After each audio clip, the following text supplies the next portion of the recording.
quem analisa a sequência da guerra no Oriente Médio, agora é o professor de Direito Internacional, Manuel Furrella, mais uma vez conosco aqui. Tudo bem, professor? Sempre uma honra te receber. Boa noite, bem-vindo. Boa noite. Ô, professor, antes de falar sobre o desdobramento dessa sexta-feira, eu queria lembrar o seguinte: o senhor fundou na OAB a Comissão para Refugiados e tem, obviamente, muita experiência, estuda muito esse assunto. Eu pergunto, dependendo do desenrolar dessa guerra, já há uma saída de muita gente do próprio Líbano. Qual é o aspecto dessa nova migração forçada, vamos dizer assim, naquela região, professor? Ótimo ponto. Aqui lembrando o que é um refugiado, diferentemente de um imigrante. O imigrante, ele de uma forma, por decisão própria, né, com total autonomia, ele decide para onde ele vai, ele decide migrar para buscar novas oportunidades, vida melhor, enfim. O caso do refugiado é completamente diferente. Ele é obrigado a sair do seu país de origem, da onde ele gostaria, da onde ele tem vínculos, onde ele tem ligações, ele é obrigado a mudar para outro país onde ele se sinta seguro. Por isso que chama refúgio. É uma fuga, uma verdadeira fuga. As perspectivas para a região são terríveis. Então você já tem, naquela área, vários fluxos migratórios de refugiados que são os maiores, dos maiores do século XX e XXI. Tem o caso dos palestinos, a maior parte deles não vive propriamente no seu território, grande parte deles no Líbano, só para dar um exemplo. Você tem o fluxo de sírios ali perto, também um dos maiores grupos, um dos países que mais geram refugiados, e agora com o Líbano a gente tem aí perspectivas, tanto aqueles que fazem parte do Hezbollah, que é um subgrupo, que é um grupo terrorista, insurgente, que vive e se organiza dentro do Líbano, como dos cidadãos regulares naquele país. Então, as perspectivas, a atenção internacional é enorme em relação a isso. Pois é, professor, o senhor fala, as perspectivas são terríveis, o senhor já dá a letra da sua análise em relação ao que está acontecendo e hoje tivemos essa ameaça do próprio Irã. De que forma essa ameaça pode realmente se concretizar? Porque a gente discute muito o poderio bélico, qual o poderio bélico do Líbano, do próprio Irã e, claro, de Israel, que está promovendo esses ataques para tentar eliminar de vez o Hezbollah. De qualquer forma, o que pode ser mais fundamental agora numa reação? Qual é o poderio que tem realmente o Irã nesse momento? Bom, no Líbano, só que para mencionar, o governo libanês ele tem pouquíssimo controle sobre o seu território justamente porque as suas forças armadas foram desmanteladas. Seja por uma crise econômica e social que vive o Líbano, né, ele é um país que infelizmente, historicamente tão importante, mas infelizmente ele está desestruturado, então o poderio bélico muito limitado. Tanto é verdade que o Hezbollah domina grande parte do seu território sem que ao menos as próprias forças armadas do país tenham condição de repelir a atuação desse grupo, de controlar o território.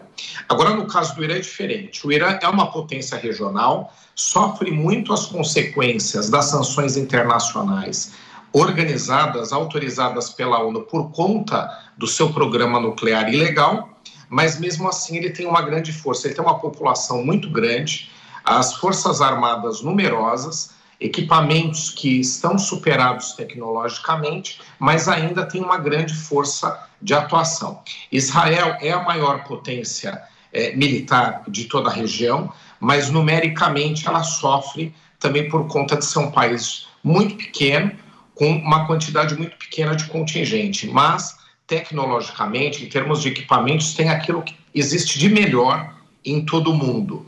E o Irã um pouco diferente disso. Agora, o que acontece? O Irã, desde 1979, quando se tornou arqui-inimigo de Israel, ele não ataca diretamente Israel. Os embates não são diretos entre Israel e Irã. São entre os grupos terroristas, insurgentes, qualquer nome que a gente queira dar, que o Irã financia. O Hezbollah é o maior deles, muito poderoso. Nós temos outros também no Iêmen e, em menor grau, o Hamas, como a gente acompanhou, que também tem algum poder militar, mas agora muito reduzido pela atuação de Israel. Agora, se você somar essas forças todas, mesmo Israel sendo muito poderoso, realmente a gente vai ter um conflito de grandes proporções na região, principalmente se a guerra for direta entre Irã e Israel, e também aqui é importante um fato: Israel não vai conseguir enfrentar sozinho esse conflito, e eu acredito que aí tem grande chance dos Estados Unidos entrarem. Sim. Entrando os Estados Unidos, conflito ainda maior. Professor Manuel Furriela, vou trazer os nossos comentaristas, chegando aqui Dora Kramer nos estúdios aqui da Jovem Pan na Avenida Paulista, também Cristiano Vilela. Dora, boa noite para você, bem-vinda. Se quiser fazer um comentário rápido sobre a situação nesse momento, também a tentativa de resgatar os brasileiros, e na sequência faça a pergunta para o professor. Tudo bem, Dora? Acho que... boa noite, Tiago, boa noite, professor, boa noite, Vilela, boa noite a todos. É só as pessoas, a gente vem falando, né, Tiago, com relação ao resgate dos brasileiros, é preciso ter calma e não achar que o governo brasileiro está sendo incompetente ou qualquer coisa assim, porque o Bruno Pinheiro nos trouxe. A situação é complicada, não é simples, você inclusive fazer as pessoas chegarem ao aeroporto em segurança, enfim, é muito complicado. Agora, eu queria abordar com o professor a questão dos organismos internacionais, que se fala muito, particularmente da ONU, do Conselho de Segurança, diante desses dois conflitos, leste europeu e Oriente Médio. Professor, há alguma chance desse falar sobre essa história, sobre a necessidade de mudar disso, até depois de passada essa situação, de haver realmente uma reformulação desses organismos, ou isso não? É uma discussão que não terá um efeito prático? Bom, primeiramente, a ONU, né? A ONU e o seu Conselho de Segurança, que é o seu principal departamento, o seu principal organismo, que tem total relação com o que acontece aqui, que é a questão de segurança internacional, ele necessita de uma reformulação, mas o ponto é que a ONU tem duas situações em relação ao Oriente Médio complicadoras. Primeiro, quando acertadamente criou o Estado de Israel em 1948 e disse que parte competia os palestinos, também acertadamente, não conduziu propriamente o desenrolar daquela situação. Então, você tinha refugiados palestinos, essa questão não foi tratada, ela nunca tratou bem, ela nunca lidou bem, a ONU e o Conselho de Segurança, com a questão, o conflito Israel e Palestina. Então, já de origem. E agora um agravante, esse é meu outro ponto. A ONU vive, provavelmente, o seu momento de menos prestígio, de menos poder internacional. Foi perdendo no transcorrer dos anos, principalmente com o final da Guerra Fria, onde ela tinha um papel importante em dividir o poder entre a União Soviética, que existia na época, e Estados Unidos. Hoje em dia, não. Então, ela está num momento de desprestígio, somado com um cenário que ela nunca tratou bem. Então, infelizmente, contar com a ONU ou outros organismos internacionais neste momento para encaminhar o assunto é algo que é improvável. As grandes potências, principalmente os Estados Unidos, é que vão ter que buscar um encaminhamento deste assunto. A ONU deveria ser o órgão para isso, porque ela é isenta, porque você deixar a cargo das próprios interessados resolver, cada um busca o seu interesse. Questão internacional interessante nesse aspecto. Teria que ser a ONU, mas tão desprestigiada como ela está, é improvável. E pegando o segundo ponto que você trouxe, uma reformulação do Conselho de Segurança da ONU, segundo, aliás, o Brasil propõe há muitos anos, é um dos encaminhamentos para a ONU ter mais protagonismo nesse e em outros assuntos internacionais. Professor, agora Cristiano Vilela com a gente. Vilela, boa noite, bem-vindo.